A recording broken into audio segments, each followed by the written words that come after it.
یہ لڑکی ہے تو ہماری نوکرانی کی بیٹی، مگر اس کا غرور، اسٹائل اور نخرے تو ایسے ہیں جیسے یہ کسی امیر باپ کی اولاد ہو۔ لڑکی کے برتن اٹھا کر لے جاتے ہی آرتی نے اپنے پاپا سے کہا۔ کہتے ہوئے آرتی کے پاپا کا سر عجب انداز میں جھک گیا۔ اب ایک رچناوی مائکرو فکشن سنتے ہیں۔ اسے تحریر کیا ہے اقبال موٹ نے۔ عنوان ہے آنٹی کوثری۔ اسے اردو کا پیرہن دیا ہے پروفیسر آکاش مغل نے۔ پاجی عورت، سائن کیا فرما رہے ہیں اور تو کیا بھونک رہی ہے؟ بشیرے نے پستول کی نالی سیدھی کرتے ہوئے آنٹی کے کان سے لگا اپنا موبائل فون واپس ہٹاتے ہوئے دھمکی دی۔ نہ سونا نا، ہم بھی اولاد والے ہیں۔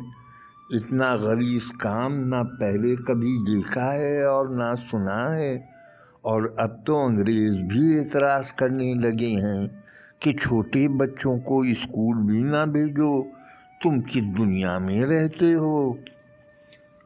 آنٹی اور شیر ہو گئی۔ اور ٹیکسی رن، یہ آج کل کا رواج ہے کہ 10-15 سال کا پھاڑو ہونا چاہیے، اور تو یہ 40 سال کی پھنڈر نے لے کر آ گئی ہے۔ سائیں نے کہا، شاہ شمس کی کوئی منت پوری کرنی ہے؟ بشیرے کا منہ بن گیا، وہ غصے سے آنٹی کو گھورنے لگا۔ بشیرے، ایک بات سن، آج کے بعد میرے سامنے رن اور ان پر اعتراض نہ کرنا،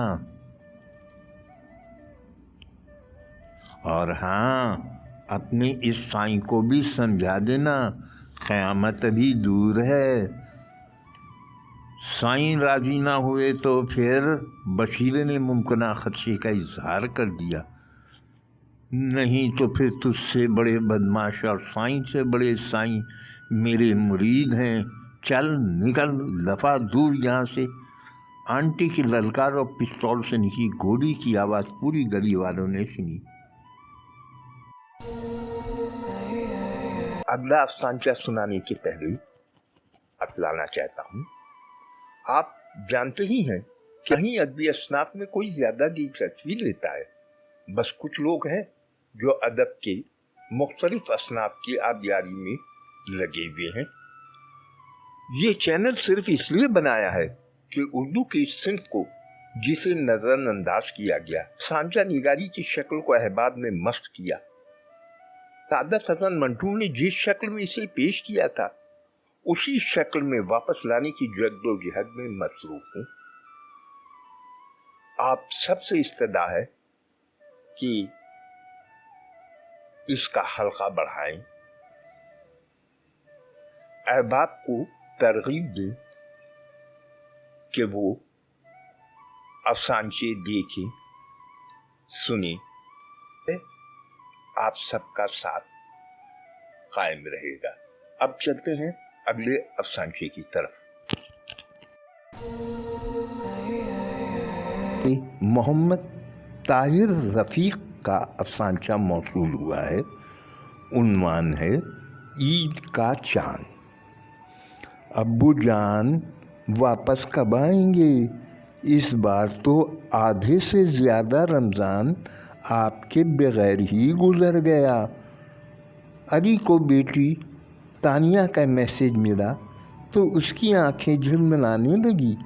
علی 10 سال سے فیملی کے ساتھ امریکہ میں مقیم تھا۔ آج کل آفس کے کام کے سلسلے میں دوسرے شہر آیا ہوا تھا۔ 2 ہفتے کا کام تھا جو بڑھ کر 1 مہینے پر پھیل گیا۔ علی نے ثانیہ کا میسج دوبارہ پڑھا تو ثانیہ کی جگہ اس کی والدہ آمنہ کا چہرہ آ گیا۔ بیٹا، اس بار تو عید میرے ساتھ منا لو، اب تو عرصہ گزر گیا، ایک ساتھ سحری افطاری کیے اور عید ساتھ منائے ہوئے۔ علی کو والدہ کا بار بار اصرار کرنا یاد آیا تو اس کی آنکھیں بھر آئیں۔ علی نے اسی وقت پاکستان کے لیے سب کی آن لائن سیٹیں بک کروائیں اور گھر میں پیکنگ کے لیے بھی کہہ دیا۔ پھر جلدی جلدی آفس کا کام سمیٹا اور عید سے 3 دن پہلے وہ بیوی بچوں کے ساتھ والدہ کے سامنے کھڑا تھا۔ دادی اماں دیکھیں ہم عید سے پہلے آ گئے نا۔ ثانیہ دادی سے گلے ملتے ہوئے بولی، بیٹا میری عید تو تم لوگوں کو دیکھ کر ہی ہو گئی ہے، میرے لیے تو تم سب عید کا چاند ہو۔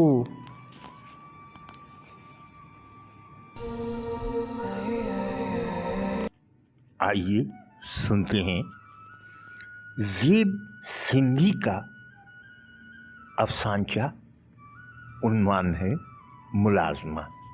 اسے اردو کے قالب میں ڈھالا ہے پروفیسر آکاش مغل نے۔ گھریلو ملازمہ حسب معمول کام پر پہنچی تو مالکن نے اس پر چڑھائی کر دی۔ تمہارے آنے کا کوئی ایک وقت مقرر ہے یا نہیں؟ کبھی آدھا گھنٹے پہلے آ کھڑی ہوتی ہو تو کبھی 1 گھنٹہ لیٹ ہو جاتی ہو۔ ملازمہ نے سر جھکا کر دبی آواز میں جواب دیا، بیگم صاحبہ 5 گھروں کا کام کرتی ہوں اور روز پیدل آتی جاتی ہوں، اس لیے تھوڑی بہت دیر سویر ہو جاتی ہے۔ ملازمہ کے جواب سے بیگم صاحبہ کا پارا مزید چڑھ گیا۔ اس نے غریب کو بے نقص سنائی۔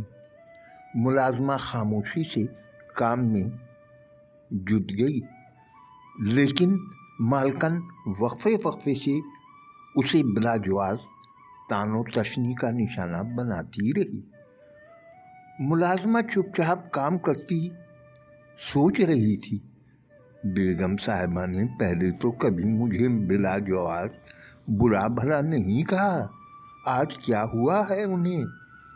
کام ختم کرنے کے بعد اس نے جانے سے پہلے نہایت احترام سے پوچھا، بیگم صاحبہ آپ نے پہلے تو کبھی مجھے اس طرح بے سبب نہیں جھڑکا، آج ایسا کیا ہوا؟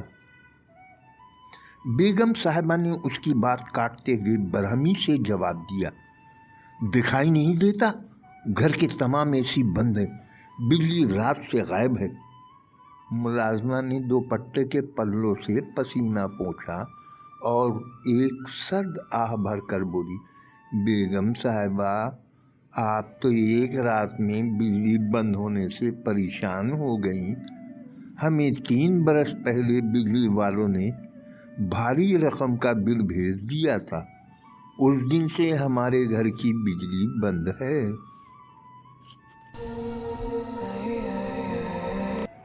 بائیکاٹ، یہ عنوان ہے محترم عارف مجید عارف کے افسانچے کا۔